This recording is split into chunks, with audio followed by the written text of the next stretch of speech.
Hi everyone, ಇವತ್ತು ನಾನು delicious chicken chops ಆದರೂ ಅನ್ನಿ ಇಲ್ಲ ಚಿಕನ್ ಗ್ರೇವಿನಾದರೂ ಅನ್ನಿ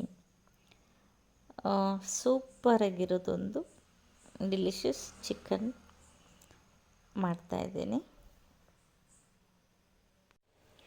ಶುಂಠಿ, ಬೆಳ್ಳುಳ್ಳಿ, ಕ್ಯಾಶ್ಯೂನಟ್ಟು, ಚಕ್ಕೆ, ಲವಂಗ, ಏಲಕ್ಕಿ, ಪೆಪ್ಪರು, ಸೋಂಪು, ಧನಿಯಾ, ಕಸೂರಿ ಮೆಥಿ,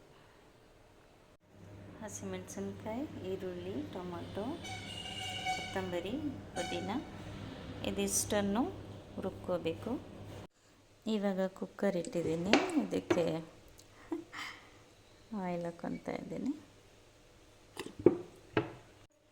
ಎಣ್ಣೆ ಕಾದಿದೆ, ಈರುಳ್ಳಿ ಹಾಕ್ಕೊತಾ ಇದ್ದೀನಿ. ಅರಿಶಿನ ಸ್ವಲ್ಪ ಫ್ರೈ ಮಾಡಿ, ಮತ್ತು ಇವಾಗ ಸಣ್ಣಗೆ ಕಟ್ ಮಾಡ್ಕೊಂಡಿರೋ ಮೆಂತ್ಯ ಸೊಪ್ಪು ಹಾಕ್ತಾಯಿದ್ದೀನಿ. ಚಿಕನ್ನ ಹೀಗೆ ಒಂದು 10 ನಿಮಿಷ ಚೆನ್ನಾಗಿ ಫ್ರೈ ಮಾಡ್ಕೊಂಡಿದ್ದೀನಿ. ಇವಾಗ ರುಬ್ಬಿರೋ ಮಸಾಲೆ ಹಾಕ್ತಾಯಿದ್ದೀನಿ. ಈ ಮಸಾಲೆ ಹಾಕಿದ್ಮೇಲೆ ಸ್ವಲ್ಪ ಚೆನ್ನಾಗಿ ಎಣ್ಣೆ ಬಿಟ್ಕೊಳ್ಳೋ ಹಾಗೆ ಫ್ರೈ ಮಾಡೋಣ. ಒಂದು 10 ನಿಮಿಷ ಉಪ್ಪು ಹಾಕ್ಕೊತಾ ಇದ್ದೀನಿ. ಇವಾಗ ಕುಕ್ಕರ್ ಲಿಡ್ಡನ್ನು ಕ್ಲೋಸ್ ಮಾಡಿ 1 ವಿಶಲ್ ಬರ್ಸೋಣ. ಚಿಕನ್ ಚಾಪ್ಸ್, ಅಕ್ಕಿ ರೊಟ್ಟಿ